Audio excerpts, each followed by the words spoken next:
Bangladesh crisis కి సంబంధించి ఒక కొత్త కాన్స్పిరసీ బయటకు వస్తుంది ఇంటర్నేషనల్ మీడియా నుంచి వస్తున్నటువంటి మాటలు. ఏదో ఇండియన్స్ చెప్పిన మాటలో లేకపోతే బంగ్లాదేశ్ వాళ్ళు చెప్పిన మాటలో అక్కడ మీడియా ఇక్కడ మీడియా చెప్తున్న మాటలు కావి. ఒకటి మనం అర్థం చేసుకోవాల్సింది ఏంటంటే బంగ్లాదేశ్ క్రైసిస్ వల్ల ఇప్పుడు మిలిటరీ కంట్రీగా మిలిటరీ పాలిత ప్రాంతంగా మారింది. కొద్దిసేపటి క్రితం ప్రెసిడెంట్ పార్లమెంట్ డిజాల్వ్ చేశారు. మరి ఎలక్షన్ జరుగుతుందో లేదో తెలియదు. పక్కనే పాకిస్తాన్ పరిస్థితి అట్లాగే ఉంది. ఇంకో పక్క బర్మా పరిస్థితి కూడా మిలిటరీ కంట్రీగానే బేస్ అయింది. ఇప్పుడు ఇప్పుడు ఇది కూడా మిలిటరీ కంట్రీ కింద కన్సిడర్ చేసుకుంటే బంగ్లాదేశ్ ఈ మూడిటికి మధ్యలో ఉన్నటువంటి ఇండియా వచ్చేసి డెమోక్రటిక్ కంట్రీగా ఉంది. అయితే షేక్ హసీనా అనేటువంటి వ్యక్తి గురించి మనం ఫస్ట్ అబ్జర్వ్ చేస్తే ముజఫర్ రెహమాన్ అనేటువంటి వ్యక్తి ఎవరైతే పాకిస్తాన్ నుంచి బంగ్లాదేశ్ విడిపోయి ఒక డెమోక్రటిక్ కంట్రీగా ఉండాలనుకున్నారో, నిజానికి ఇండియాని పాకిస్తాన్గా విడదీశారు. అంటే మళ్ళీ పాకిస్తాన్ బంగ్లాదేశ్గా విడిపోయింది. అంటే మొత్తం ఇదంతా పాకిస్తాన్ అయినా బంగ్లాదేశ్ అయినా ఇంత ఇండియాలో భాగం. అఖండ భారత్లో భాగంగా ఉండేవి రెండు కూడా. దాంట్లో నుంచి పాకిస్తాన్ విడిపోయింది, దాంట్లో నుంచి మళ్ళీ బంగ్లాదేశ్ విడిగా వెళ్ళినటువంటి సెపరేట్ కంట్రీగా వెళ్ళినటువంటి సిచ్యువేషన్. సో అందువల్ల బంగ్లాదేశ్లో అనేక అనేక హిందూ టెంపుల్స్ ఉంటాయి, కొత్తగా పెట్టిన చర్చిలు ఉంటాయి, కొత్తగా పెట్టినటువంటి మసీదులు ఉంటాయి. సో ఇప్పుడు జరుగుతున్నటువంటి దాడి హిందువుల మీద, మైనారిటీల మీద, చర్చిల మీద, అన్నిటికీ మించి గుళ్ళ మీద, దేవాలయాల మీద దారుణమైనటువంటి దాడులు జరుగుతున్నాయి. ఇప్పుడు ఇక్కడ ఈ ఇష్యూలో అజిత్ దోవల్ ఎందుకు వచ్చారు?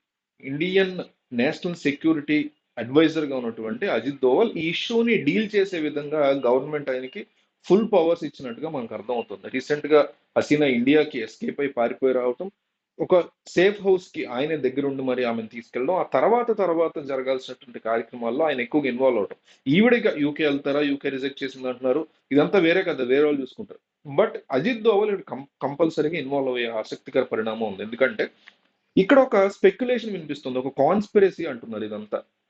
సడన్ గా ఈ ఇష్యూలో అమెరికా పేరు వినిపిస్తుంది.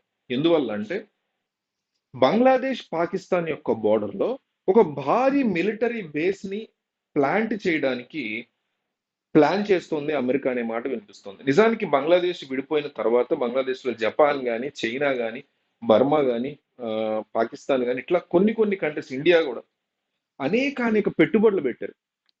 అప్పుడు సీఎం పిఎంగా ఉన్నటువంటి హసీనా కావచ్చు, వాళ్ళ ఫాదర్ కావచ్చు, వీళ్ళు కంట్రీని, అంటే అందరూ ప్రైమ్ మినిస్టర్లు, అందరూ రాజకీయ నాయకులు కూడా దొంగలే, కానీ ఎంతో కొంత మంచి ఉంటుంది కాబట్టి ఈవిడ కూడా టెక్స్టైల్ ఇండస్ట్రీని డెవలప్ చేయడం కానీ, ఉపాధిని ఎక్కువగా కల్పించేలా చేయడం కానీ, ఇవన్నీ కూడా చేసుకుంటూ వచ్చారు. అయితే రీసెంట్ గా జరిగినట్టు అంటే ఒక పాయింట్ లో ఇండియాని మించి కూడా వాళ్ళకి ఎకనామికల్ గా బెటర్మెంట్ కనిపించింది. అయితే ఈ పాయింట్ లో ఎక్కడైతే పాకిస్తాన్‌లో మిలిటరీ గవర్నమెంట్ రిలేటెడ్ వచ్చేలాగా అనిపిస్తుందో, బర్మాలో అట్లా ఆల్రెడీ అయిపోయిందో, శ్రీలంకని చూసాం మనం. సో, ఇప్పుడు బంగ్లాదేశ్‌ని కూడా అట్లా మార్చడం వల్ల అమెరికా తన పవర్‌లోకి బంగ్లాదేశ్‌ని తీసుకోవాలనే ఉద్దేశంలో ఇదంతా చేసింది అనేటువంటి ఒక స్పెక్యులేటివ్ కాన్స్పిరసీ మాటలు గట్టిగా వినిపిస్తున్నాయి.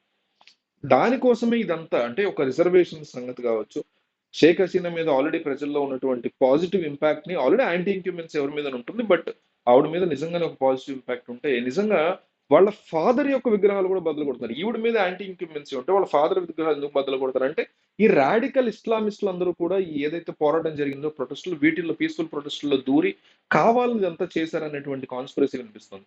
సుప్రీం కోర్టు రిజర్వేషన్స్ గురించి చెప్తే దాన్ని నేను అమలు చేస్తున్నాను, నేను మీ తరఫున సుప్రీం కోర్టులో కూడా పోరాడుతానని ఆమె చెప్పినా కూడా వినిపించుకోకుండా ప్రొటెస్టర్స్ రకరకాల ఇష్యూస్ ని క్రియేట్ చేయడం ఏదైతే జరిగిందో, అదంతా కూడా ఇప్పుడు ఒక బిగ్గెస్ట్ డిస్కషన్ పాయింట్ గా మారింది. సో ఇందులో అమెరికా యొక్క ఇన్వాల్వ్మెంట్ గనక ఉంటే, అమెరికా ఇదంతా కావాలని చేస్తూ ఉంటే అక్కడ బార్డర్ కోసం ఖచ్చితంగా ఇండియా ఈ అంశంలో బిగ్గెస్ట్ కేర్ తీసుకోవాలి అనేటువంటి మాట అయితే వినిపిస్తోంది. ఇండియన్ గవర్నమెంట్, ఇండియన్ ఆర్మీ ఈ విషయంలో ఫుల్ ఫోకస్ పెట్టింది. బంగ్లాదేశ్ పాకిస్తాన్ బార్డర్ లో, పాకిస్తాన్ ఆల్రెడీ అమెరికా చేతిలో ఉంది, వాళ్ళిద్దరు ఎప్పటి నుంచి కూడా friends. So Pakistan border, Bangladesh border లో ఒక పెద్ద మిలిటరీ బేస్ క్యాంప్ రెడీ చేయడానికి అమెరికా సిద్ధం చేస్తోంది అనేటువంటి మాటలు వినిపిస్తున్న తరుణంలో ఇదంతా చేసుకోవడం కోసమే, ఇదంతా ఇదంతా ఇది కంప్లీట్ చేసుకోవడం కోసం ఇదంతా వీళ్ళు నడిపించారా అనేటువంటి క్వశ్చన్స్ ఎక్కువగా రైజ్ అవుతున్నాయి ఈ క్రమంలో. సో షేక్ హసీనా పారిపోవడానికి కానీ, ఆమె పట్ల ఈ ప్రొటెస్టులు రావడానికి కానీ, రిజర్వేషన్స్ ఇష్యూను ఒక వంకగా వాడుకోవడానికి కానీ, ఆల్రెడీ రగిలిపోతున్న రాడికల్ ఇస్లామిస్టులు ఎవరైతే ఈ దేశం అంతా ఇస్లామిస్ట్ దేశమే అవ్వాలి, డెమోక్రటిక్ దేశం అవ్వకూడదు అని ఒక తాలిబన్ మెంటాలిటీలో ఒక మూర్ఖపు ఆలోచనలతో ఉన్నారో వాళ్ళని రెచ్చగొట్టి ఇదంతా కూడా అమెరికా వెనకుండి చేయించిందా అనేటువంటి కాన్స్పిరసీ థియరీ అయితే నడుస్తుంది. దీనిని సెటరైట్ చేయడానికి కావచ్చు, ఇండియా మీదకి ప్రభావం పడకుండా ఉండడానికి కావచ్చు, రంగంలోకి ఇండియన్ గవర్నమెంట్ అజిత్ దోవల్కి దీనికి సంబంధించి పూర్తి బాధ్యతలు ఇచ్చినట్టుగా చెప్తున్నారు.